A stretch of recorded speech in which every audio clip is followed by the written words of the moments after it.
السلام عليكم خوتي خواتاتي، مرحبا بكم في قناة بيرسا بيري. نتمنى انكم تكونوا كاملين بخير وبصحة جيدة. في هذا الخبر ديال اليوم غادي نشوفوا خبر واحد وغادي نركزوا عليه مزيان، اللي هو الديكريتو فلوسي او القانون ديال الكونترادات. فغادي نشرح لكم كل ما جاء في هذا القانون، وغادي نشوفوا كذلك الشروط والحصص ديال هاد الدول اللي غادي تكون معنية بهذا الكونترات الى اخره من المعلومات اللي من خلالها غادي تعرفوا اي حاجة في هذا القانون هذا. فخليكم معايا حتى الاخر باش تفهموا مزيان هذا الموضوع هذا. وإلا كنتي اول مرة كتشوف هذه القناة فهي قناة باش تعرف بيرسا بيري، فما تنساش تشارك معنا وتبارطاجيها مع كاع الناس باش تستافد ونستافدوا جميعا، وهذا طبيعة الحال فضلا منكم وليس امرا.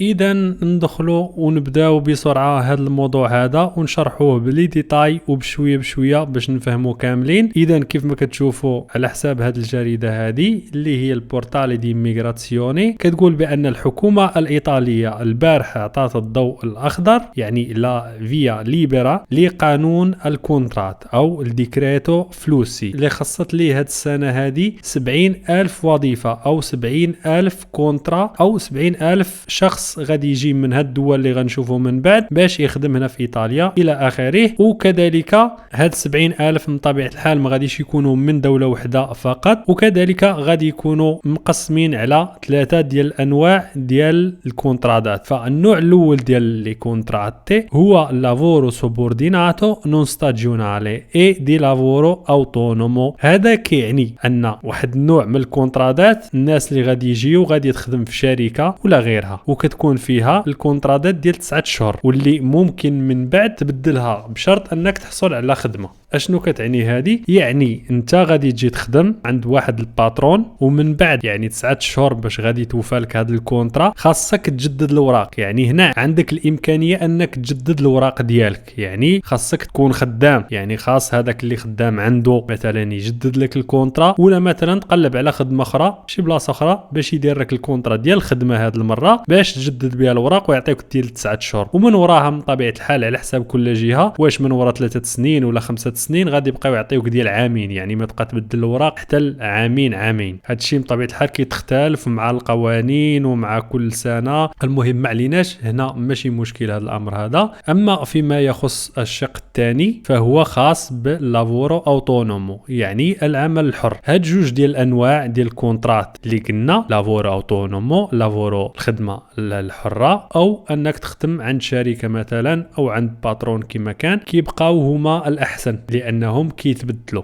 يعني ماشي من وراء 6 شهور خاصك ترجع للبلاد ديالك وتعاود يعني تدفع مره اخرى ثاني باش تجي، ولكن هذه كتجي مره واحده وكتبقى تبدل. بطبيعه الحال خاصك كل مره يعني تكون عندك الكونترا ديال الخدمه، ماشي ما خدامش، واللي الحصه ديالو كتوصل ل 9700 كونترا. بطبيعه الحال ماشي كلهم هذا الشيء، غادي نشوفوا بشويه بشويه كيفاش غادي يبداو يقسموهم الى اخره. ومن طبيعه الحال هذه النسبه هذه ماشي كلهم غادي يجيو من المغرب او تونس او الجزائر، بل مجموعه من الدول اللي غادي نشوفوهم من بعد. وهاد الناس اللي غادي يجيو فغادي يكون محتاجهم ايطاليا من اجل العمل في القطاع ديال ترانسبورتو ديال السلعه، يعني ترانسبورتو دي ميرشي. هنا كنسميوه نقل البضائع، هنا كنتكلموا على الرموكات والكاميوات. وهنا كنبغي ناكد على واحد القضيه اللي ما خصناش ننساوها. اي واحد باغي يدفع لهذا النوع من الكونترادات فخاص يكون عنده بيرمي ديال الكاميو ولا ديال الرموك. بطبيعه الحال الطوموبيل ما نهضروش عليها. اما فيما يخص بيرمي كيفاش نغيرو وكيفاش ندير ليه الكونفرسيوني، ويمتاش نقدر ندير ليه الكونفرسيوني ويمتاش ما نقدرش ندير ليه الكونفرسيوني، وهذا الموضوع تكلمت عليه في فيديو خاص في القناه ديالي باش تعرف بيرسا اللي غادي نخلي لكم الرابط ديالو، اللينك ديالو لتحت في التعليق. غادي غير تكليكيو عليه وغادي يطلع لكم الفيديو غادي يشرح لكم اي حاجه احتاجيتوها باش تفهموا هذه القضيه، امتاش كيتبدل، كيفاش نبدل، شنو خاصني نجيب الى اخره. وكذلك في القطاع ديال البناء زعما لي ديليت وقطاع السياحي والفندقي كنسميوه التوريستيكو البيرغيرو، واللي كتقسمهم الدولة كذلك إلى جزئين. هنا الجزء الأول خصت ليه 17,000 كونترادا، يعني يصح التعبير غنقولوا غادي تنافس عليها كل هاد الدول هاد اللي غادي نشوفوها الآن. هنا كذكرها الجريدة: ألبانيا والألجيريا الجزائر والبنغلاديش والبوسنيا إلى آخره من الدول كما كتشوفوا.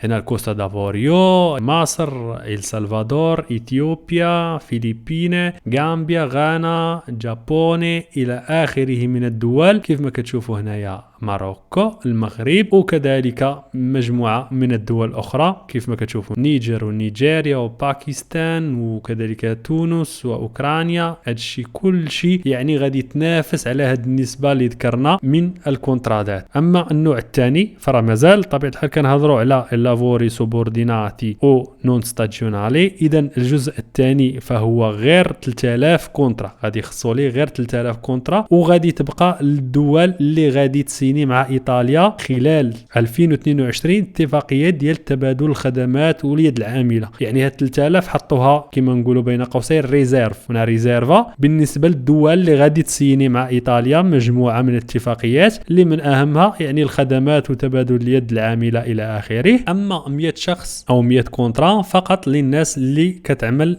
كورسي دي فورماسيوني، الناس اللي عملات واحد الكورس دي فورماسيوني في البلاد ديالها، طبيعة الحال البلاد الأصلية ديالها. وهذا الشيء طبقا للارتيكولو 23. هنا نبغيكم تكتبوا هذا وتمشيو تقراوه مزيان، لأنهم غتفهموا بزاف ديال الحوايج وغتفهموا كيفاش هاد القضية ديال الناس اللي كيديروا هنايا في البلاد ديالهم واحد كورسي ديال فورماسيوني، ومن خلال هاد الفورماسيوني هذه حتى هما كيترشحوا وعندهم نسبة كيف ما كتشوفوا ديال 100 شخص. هاد 100 شخص هادو من هاد الدول كاملين إلا كانوا دايرين هاد الكورسي ديال فورماسيوني في البلاد ديالهم الى اخره عندهم الحق، يعني هنا كيدخلوا في واحد الجزء خاص بهم. هنا كنشوفوا الارتيكولو 23، غتكتبوا الارتيكولو 23 كيف ما كتشوفوا ديال ديكريتو ليجيسلاتيفو 25 luglio 1998 numero 286. quindi غتدخلوا الانترنت وغادي ديروا الترجمه وغادي تعرفوا مزيان لي ديتاي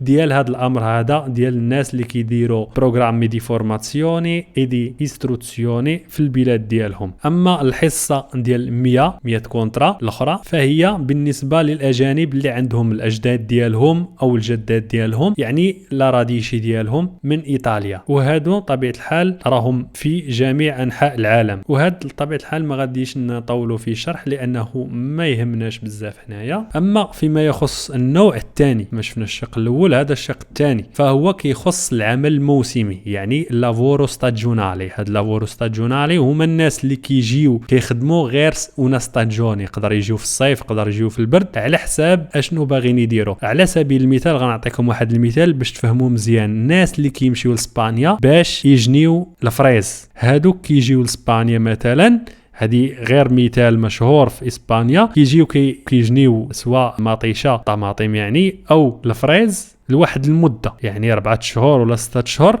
هنا في ايطاليا كيديروا 6 شهور ومن بعد خاصهم يرجعوا للبلاد ديالهم لانهم الكونترا كتسالي وما نحققش تعاودها. هادشي علاش قلت لكم في الاول ديال 9 شهور هي اللي كتبدل. اما الناس اللي جات من اجل الدراسه، هنا كنبغي يوصل الميساج لكاع الدراري اللي كاينين في ايطاليا جاو هاد السنوات كامله ولا هاد السنه هادي باش يقراو في ايطاليا وما عينهمش في القرايه، يعني جايين غير باش كيما نقولوا حنايا يبدلوا الاوراق ديالهم، غير واحد الوسيله باش يوصلوا لايطاليا. طبيعه الحال كاينين بزاف ماشي الهم ديالهم هي القرايه، او جايين يديروا تيروشينيو او فورماسيوني بروفيسيونالي، هنا من حقهم يبدلوا الاوراق ديال القرايه ولا ديال هذاك التيروشينيو ولا ديال الفورماسيون اللي جايين يديروه هنا في ايطاليا، بشريطه انهم خاصهم يلقاو الداتوري دي لافورو، يعني خاصهم يلقاو شي واحد اللي يخدمهم ويكون عنده الوراق، يعني الضرائب خالصه وتكون عنده الامور ديالها كامله مضبوطه. لانني كنعرف بزاف ديال الطلبه اللي دفعوا فالقانون ديال العام اللي فات هنا في ايطاليا. ما كنهضرش على الناس اللي غادي يجيو من المغرب لانه ما خرجت تقريبا حتى واحد اللي كنعرف، انا ما كنعرف حتى واحد اللي خرجت ليه تقريبا.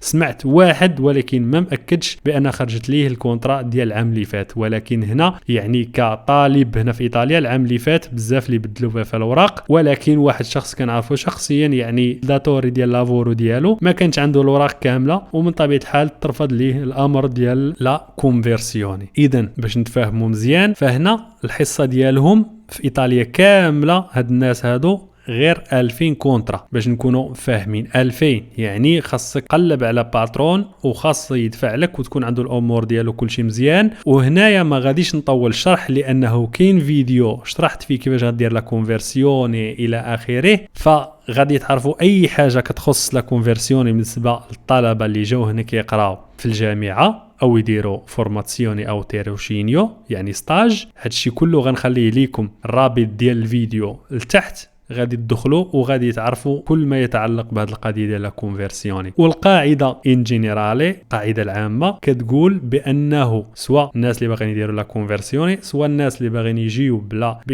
بالكونتراتو سوبورديناتو نون ستاجيونالي اي ستاجيونالي، هي انك خاصك تدفع مع الاوائل. هذيك الساعه ملي كتدفع مع الاولين كتكون النسبه ديالك عاليه بانك تخرج لك الكونترا، بالعكس اللي دفع معطل هنا كتكون النسبه ديالو او الحظوظ ديالو قليله بزاف. وهنا ملي كنقول معطل راه ماشي كنقول معطل بيوم 15 يوم يومين ولا اكثر، هنا راه كنتكلم على دقيقه او دقيقتين. هذا الفيديو غادي يكون غير الجزء الاول، والفيديو الثاني غادي نلوحو غدا ان شاء الله في اليوتيوب اللي غادي نكمل فيه التواريخ الى اخره والوقت معاش دفع الى اخره. هنا كنتكلموا على مع التسعود، غالبا كيبداو مع التسعود، راه شي مرات كيخرج الكونترا غير الناس اللي دفعوا من 9 حتى ل 9 و10 دقائق.